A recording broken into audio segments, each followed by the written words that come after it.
Well, Jim, let's return to CM Punk talking about the backstage incident, or getting to the backstage incident in Wembley Stadium with Jack Perry. Match is over. He goes to the back. What happens? I went to Tony, and I was just like, Which Tony, by the way? Khan. Okay. And I was like, please handle that. Like, please. And he was like, what do you want me to do? And I was like, I'm not telling you what to do. Just be the boss, please. Stop right there. There you go. What do you want me to do? Would you ever say that to, when you ran a wrestling company? Would Bill Watts say that if someone came out? Would any wrestling promoter say that? Only if the wrestling promoter agreed with it and wanted to get rid of the guy that was fucking complaining about it. Otherwise, no, it's ridiculous. And that's why I said, when we talked about it before, I would have been the one standing in front of fucking Punk with my finger in Perry's face, firing him first before Punk could snatch him if I was the boss. But Tony's the boss. And Tony said, what do you want me to do? Like, I'm tired of this shit. You know? Like, I told you it was a mistake. And I told you separate shows wasn't going to work, and now we're all here, and, you know, like, please handle it. Because if you don't, you're not going to like the way I handle it. Did he handle it? No. What happened? Jack came back from his match. I was the next match. I'm sitting there. I got people with me. I'm not going to say who they are, you know, because I got a lot of friends who work there, and I wish them all well, and I don't want them to be punished because they're friends with me. You know. What does that tell you? The fact that he thinks his friends could get punished in AEW? Well, I mean, it's fairly obvious, isn't it? That if the Cucamonga Kids' campaign to rid the cancer of the locker room of CM Punk was successful, if you can get rid of Punk, you can get rid of about anybody, can't you? They've got Tony by the fucking balls, the dick, the short hairs, the taint skin, and everything else. And I walk up to him, and I'm just like, Jack, why do you insist on doing this dumb internet shit, like, on TV, you know? And he's just like, well, if you got a problem about it, do something about it. And I was just like, man, come on, man. You know? Fucking kill you. Like, what are we doing? You know? And it just, you know, it's like Chael says, sometimes you just can't let you get close. You know? I thought I was doing a responsible thing. You know? I didn't punch anybody. I just choked somebody a little bit. Is that, see there? He was trying to be responsible. He did not punch a single person. He just choked one little nitwit. I think that showed a lot of restraint, don't you, Brian? Well, and again, what he said, too, is something I guess Chael Sonnen said, don't let someone get too close. And if someone's aggravated with you and if they're walking towards you, if they're getting in your face, at what point do you say, this guy may try to do something, I can't let that happen? I'm pretty sure that they were already pretty close, and I'm thinking that maybe old Jungle Jackoff made the mistake of when he said, well, what are you going to do about it? He got a little bit closer, and that was a little too close. What I really want to know is, did Jack think he could take Punk? Was there a second where he fooled himself into thinking, I could take this guy? My dad was on 90210. No, he had no idea in his mind, because these guys have been in a wrestling indie bubble. They've never been in the actual adult wrestling business. They don't know that people snatch each other in a locker room when somebody's talking shit. And Punk mentioned it on this interview in some places. He said, guys have had fights, and Brett and Sean, and they go out and make money. Or baseball players, or basketball players. If you're a professional athlete and you haven't been in a fight, I don't know actually how good you are, because all the stars seem to do it. So, and then you go on. You don't have to make up with some dipshit that you got in a fight with at a bar, but if you're going to make $1 million with that dipshit. But that's the thing, is that Jungle Jack had no idea what. Oh my God, he grabbed me. Because they don't think that they come from the land of the county carnival, where everybody's the land of no repercussions. Well, it's all fun on the indies with all of their friends, but putting on these shows and these 5-star bangers. They don't understand that people would get mad about being fucking double-crossed on TV, talked about whatever. But anyway, go ahead. Responsible thing, you know. I didn't punch anybody. I just choked somebody a little bit. Samoa Joe was there, told me to stop, and then I quit. I turned to Tony and I said, "This place is a fucking joke, man. You're a clown." I quit. I went to my room, and then Joe and Jerry Lynn came and got me, and they're like, "Let's just go out there and kill it. And I was just too fired up, and I'm fired up now, and I'm probably going to regret, you know, talking about all this shit, but that's what happened. What do you think of that, though, going up to Tony Clown? I was about to call him Tony Clown. Going up to Tony Khan, calling him a clown, saying this place is a joke. I mean, how many times does it have to be some kind of childish incident that happens that you're just standing there and it happens and nothing is ever done to, you know, send anyone to detention? And then this is a year or whatever after the goddamn press conference where Tony sat there dumbfounded with his bug eyes popping while Punk told him that, and the rest of the world, that he worked with children and they couldn't manage a target. And he still ain't got it. Punk was saying, "Let me go. Just let me go." "Oh no, I can't do that." Then tell them I'm gonna stay. "Oh, I can't do that." What the fuck? He said numerous times, "Fix this, settle it, squash it, get us together." Kenny's lawyer said, don't contact Kenny. Remember, we heard about that months ago. The Bucks canceled the meeting that they were supposed to have, or that they was wanted of them to have. So what the fuck? He's gonna go around and front face lock some fucking people. How many times you got a promo doing something before you finally just say, "Fuck it, I'm gonna do it"? They didn't want him there. They didn't want anything that was gonna fuck up the endless summer camp that was AEW. These guys having Tony Khan pay for an endless summer camp with no responsibility, where nothing matters. Just do whatever you want, work with whoever you want, nothing matters. So obviously someone like CM Punk, who wants everything he does to matter, and based on what he's saying here, didn't want things around him on the show to not matter. He was a problem to them from day one. But let's go back. Here's CM Punk talking about Tony's reasoning for firing him. Did you have to have a conversation? Because what was told to us was you were fired with cause. So you said quit. The devil's in the details there, but did you have a conversation with Tony to say, "Okay, this is it, we're done"?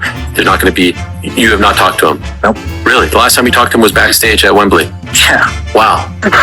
He went on air several days later and said he's never been afraid for his life like this. Been going to shows for 30 years.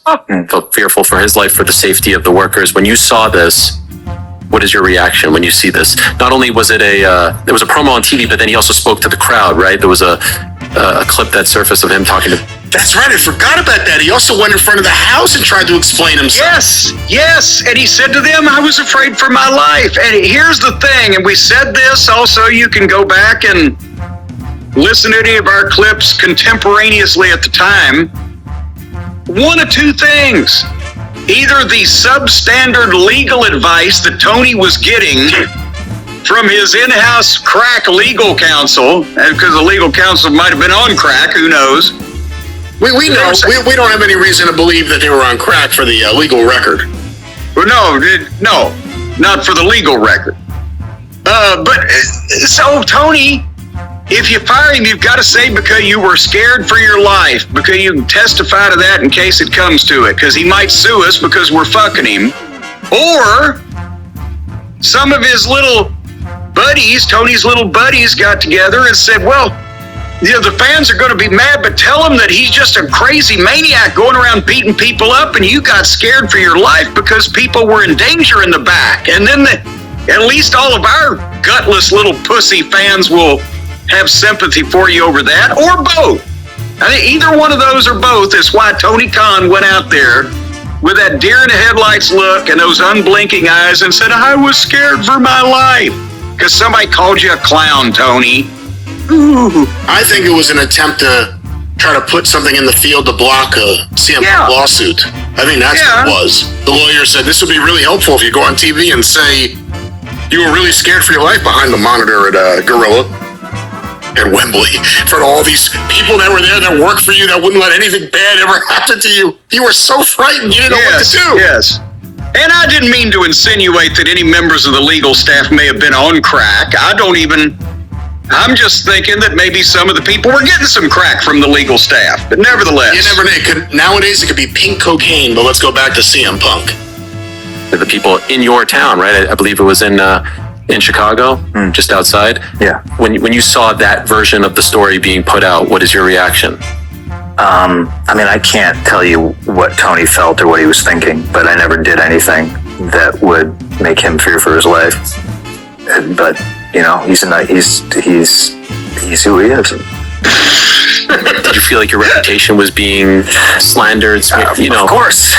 Someone hears that and you think, I'll be up. Again, this is the first time we've heard him do an interview on any of this stuff. Everyone else has been running their mouth about everything. He may have talked to some reporters, on background, but this is the first time we've heard Punk's voice on any of this.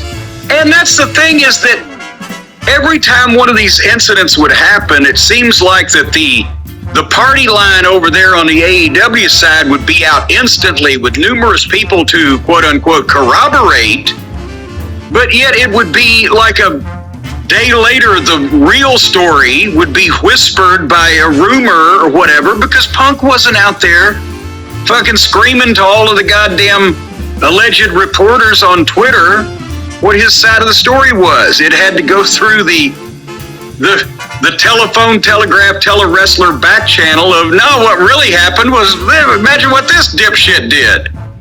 And then you found out what was really going on.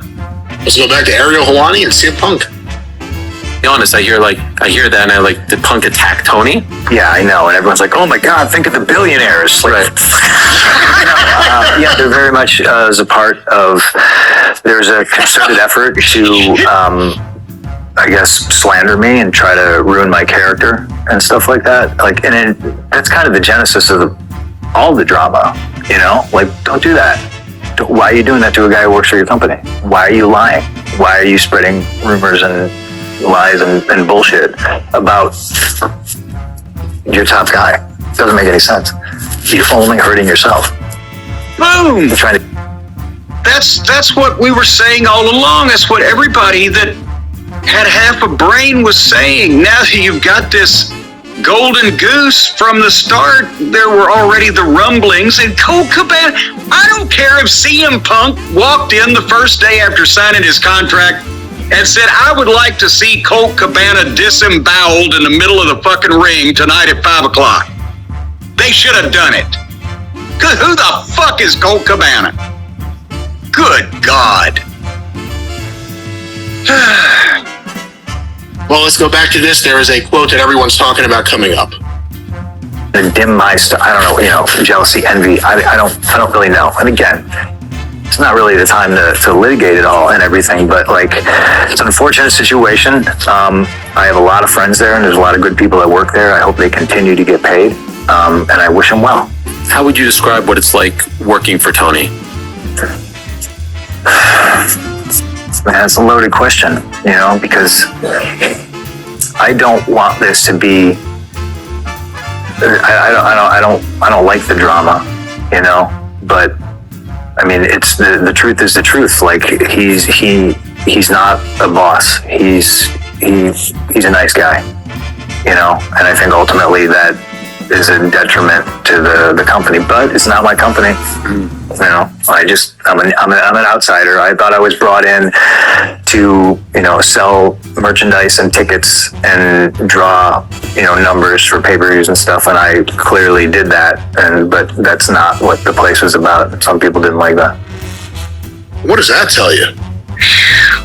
And well, I mean, it's not like we haven't seen this. It's not like if you haven't been following this business for a while that you can't look at what they're doing and see what's going on. But a lot of people wouldn't believe us until a lot more people started saying it.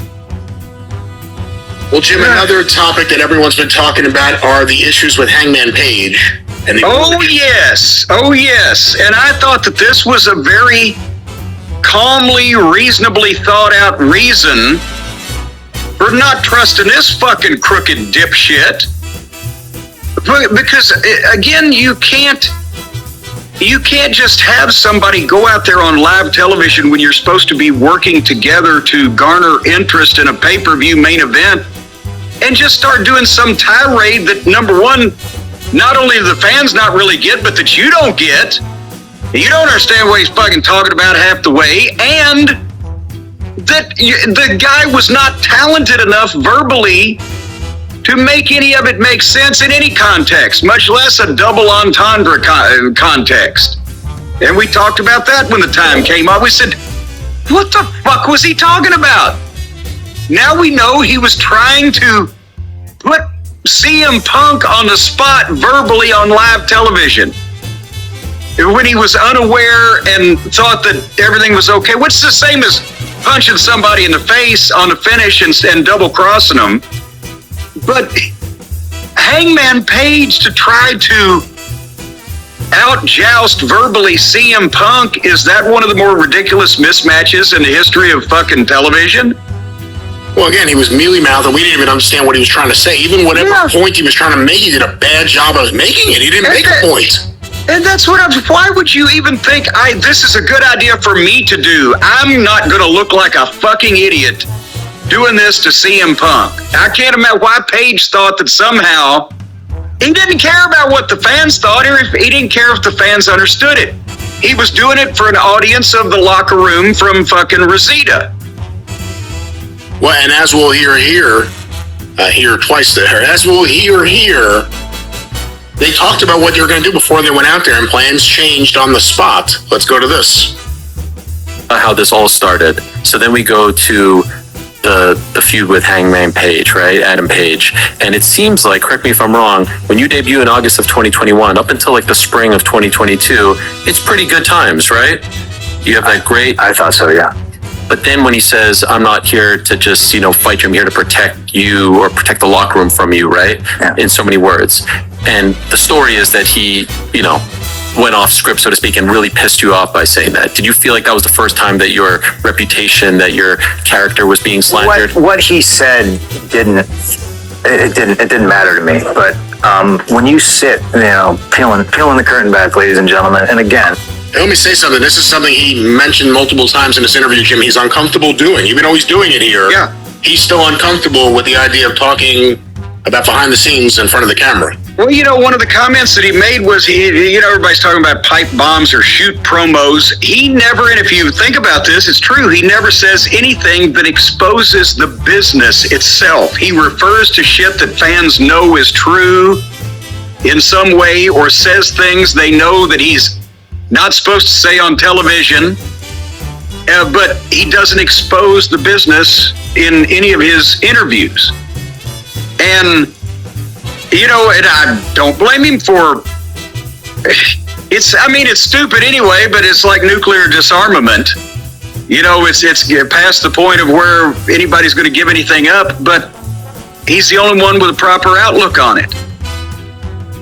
That's a problem when the boss doesn't have one, but let's go back to CM Punk talking about the issues with Hangman Page, or the origin of the issues. And if you want to believe all the bad things about me, please do. Just leave me alone. If I'm working with you and we sit and we talk, and I think one of the biggest criticisms about WWE was it's overly scripted. There's writers. Pro wrestlers don't need writers. Some people don't. Some people do. Some people prefer it. Right? But I sat down with them and we hammered. I was very gracious. Hammered out this promo. Oh, if you say this, what if you say this? Okay, I'll say this. Oh, if you say that, I'll say this. Okay, great. Yeah, awesome, great. And then he proceeds to go on live TV and not say any of the shit that we talked about. I can't hear him because the crowd's so loud, and I'm looking at him, and I have to really pay attention to what he's saying because my responses matter. I can't just say what I had planned, because it's not going to match what he's saying to me. And he's saying some shit, and I don't know what he's talking about. And I'm just like, man, why would you... If you remember the promo, just the look, Punk was kind of leaned over a little bit. Almost like he was half listening and half looking at the mouth of Adam Page to try to see what he's saying. Well, and also one of his comments, Punk's comments to Page was, man, I don't know where you're coming from or why you're saying these things, because he's like, what the fuck are you doing? you do this? Why would you ruin? TV is very expensive. Every minute of TV is hundreds of thousands of dollars between production and all that stuff. And you're just shitting on me. You're shitting on the business. Why would you do this? And I knew the promo ended with him punching me. And I had to fight just double leg him. Just double leg. Why is he doing this? I don't know what's going on, but I was professional. And afterwards, I spoke to him and I was like, why did you do that? And, he thinks I got one of his friends who hasn't been fired. But I went to boom. And again, has anybody overlooked the fact that Colt Cabana, whose best years that he never had to begin with are far behind him, and he was just patient zero for comedy fucking wrestling, has still been drawing a check from Tony Khan for 5 years. You never see him. Nobody misses him, but he's still getting paid. He wasn't fired. The only time he was on the goddamn television, whether Punk was there or not, is when the Friends brought him back to put him on 1 week after Punk was gone just to get back at Punk. And Jericho. Remember Jericho had the match with him? Yes, well, all the Friends. And because Jericho's a fake friend, he's latched on because that's his retirement plan. So, again, the whole thing was bullshit. But that's probably to save face what Colt Cabana was going around and telling, well, they'd put me on TV if he wasn't here. No, they wouldn't put you on TV because you suck. Fuck. Anyway, I'm sorry. Editorial time. And the lawyer, and I said, you need to fix that. Because if I do, you're not going to like the way I fix it. And I thought I was being professional by not just murdering him on television. Sorry, I know some people are going to be upset about that. Some people are going to be like, oh, he's talking about this guy again. But with me, respect is the default. I respect everybody until you do something that makes me lose my respect for you. And I had never done anything to any of those guys. If they're basing how their attitude is towards me based on some bullshit their friend told them, well, I can't help you. But I got plenty of friends who don't like certain people, and I keep relationships business. Right. And yeah, that's everything went off the rails from there. It's a shame. And that's really where everything, there were incidents before that. The Bobby Fish match is one that people look at, but Punk was mostly tied up in this feud with MJF, which was maybe the highlight of AEW's 5 years so far, that feud. Yeah. As soon as that feud ended and he had to mix with Gen Pop, all of a sudden, there were some issues. And, but again, it's nice to hear a responsible, reasonable adult in a wrestling business tell what happened. He didn't want bullshit, but he wasn't going to put up with bullshit. He didn't want to fucking punch people, but he had exhausted all of the opportunities for requests he had to the guy running the fucking company to do something about the children that were slandering him. And he'd asked to be let go. What the fuck else could he have done at that point? You won't let me go. You won't stop these fucking assholes. You won't get everybody together and come to fucking Jesus. Lord knows we're not ever going to work and take advantage of this by making you some money. So what the fuck else was there left but him just say, tell you what, next time you do that, I'm going to fucking pop you. What other... Was he supposed to fucking no-show and just stay home? I bet he'd still got his check if he'd have done that. He would have still been paid, absolutely. Well, let's talk about this now, Jim. Let's go a little bit forward. Again, it's a lot of audio. We encourage everyone to check out the full interview on the MMA Hour. Even the little angle he shot afterwards. I don't know why he's doing angles on his show with Rhea Ripley and Becky Lynch. Well, that's so they could clip it for Raw. But Jim, let's go to this. This is going to be Punk talking about the aftermath of everything that happened in Chicago with him and the Young Bucks and Kenny Omega. Brawl out, as we call it now. His relationship with AEW after that. Right after that. Let's go to this.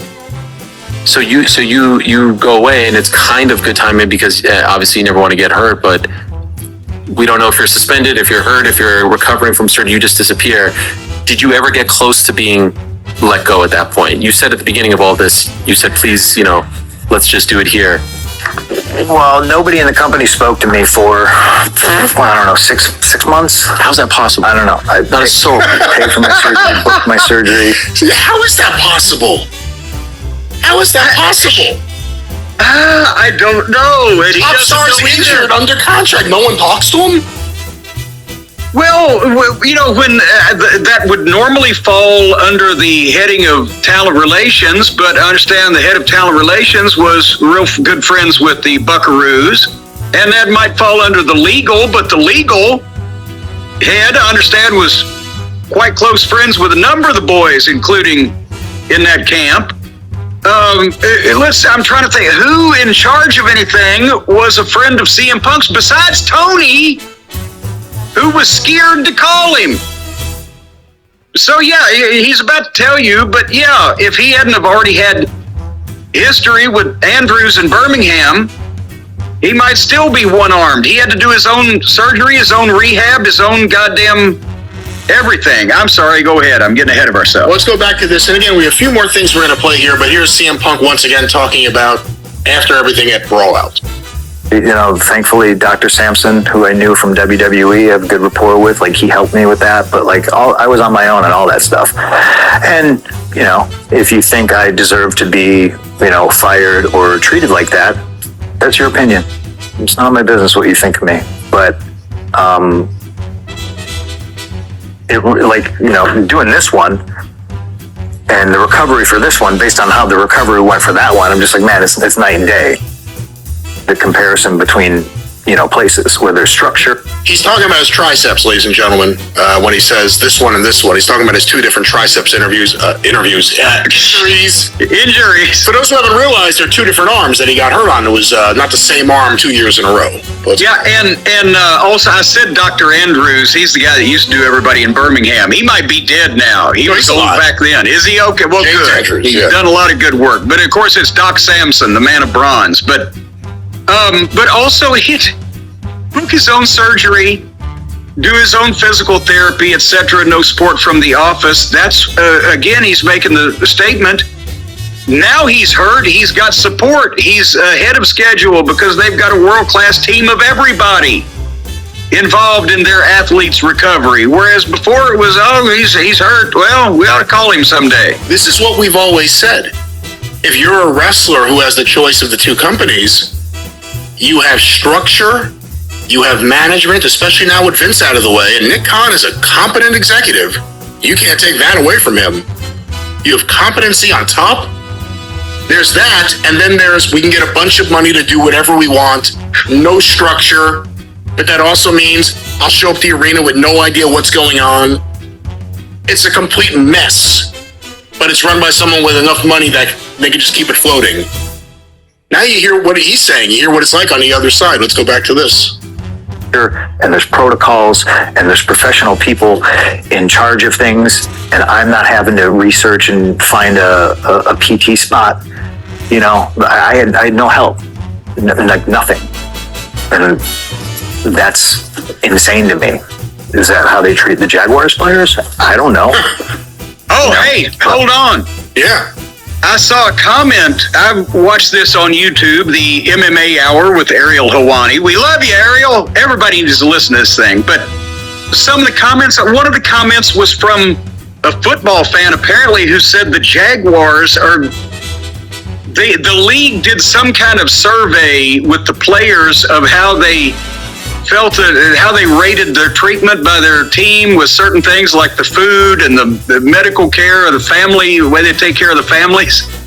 And the Jaguars got D's and F's in everything, and said that actually because they couldn't give a grade to the players' family room because there's not one provided, so they've seen players' wives breastfeeding their kids on the floor of the public bathroom. So that's how they treat the Jaguars. So maybe if you're a football player, you might ought to steer clear of that thing too.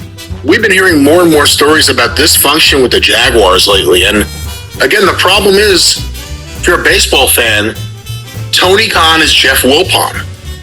The really rich, successful guy put his kid who's been rich because his dad is rich in charge of the things he likes, that he loves, and he's not good at it. but he loves them. But let's go back to CM Punk. Again, there's a lot of audio here. Let's go to CM Punk talking about when he returned to AEW right before Collision started. I guess when Collision started. Let's go to this. Could you tell though right away? I mean, you mentioned the Jack, conversation, but could you tell right away that nothing much had changed? That it was like, was there a moment there where you're like, you know what, this could work. This is nice. No. No, I knew. I was like, it's never gonna work. And you can't. That's not the way you facilitate things. Let me just stop it there. I think part of it is, how every now and then you hear about like the girl that dates the guy because she thinks she could fix him. Yes. There's no wrestler that's going to be able to go to AEW and fix it. There's probably no human being that's going to be able to go to AEW and fix the problem, the institutional problems there. And Punk may be case zero is someone who, actually Cody, before Punk, who found out the hard way. You can go in there, you can think Tony's a nice guy, you can realize he has all the money in the world. Nothing's ever going to change. The chaos is only going to become more chaotic. The bigger star you are and the more serious you are about your career and wrestling in general, the crazier you will get, the quicker you will get there if you work there. It's for the indie guys that desperately dream about being on television. It's for the veterans who have outlived their usefulness for the WWE and want guaranteed money in the sunset of their careers. And there's not a lot in between right now. And for MJF, I hope he's out the rest of the year. And I hope he stays undercover and doesn't speak in public and nobody hears about him, because they have to forget everything they saw from him the previous 6 months. And then maybe he'll be free to pursue a life of religious freedom. But it's either the young guys that are glad to be on TV or the old guys that are glad to get a pension. And I don't see anything in between, and that's where all the money is.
Hello.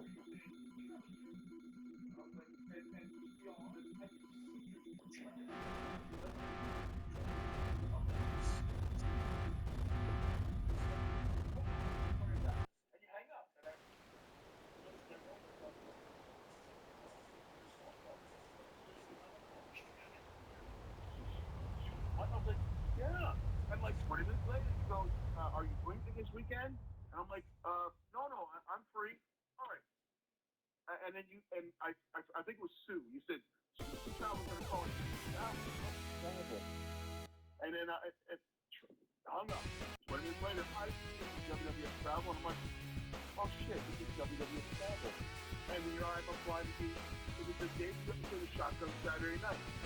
And it was an 11-star night at a nightclub. Now, I think we'll scramble to go find a suit because I have no clue. So I get this suit from a Goodwill. And I think I spent $40 on. That $40 turned into a whole lot more money. My ex-wife now has it, but it turned to a whole lot more money. But yeah,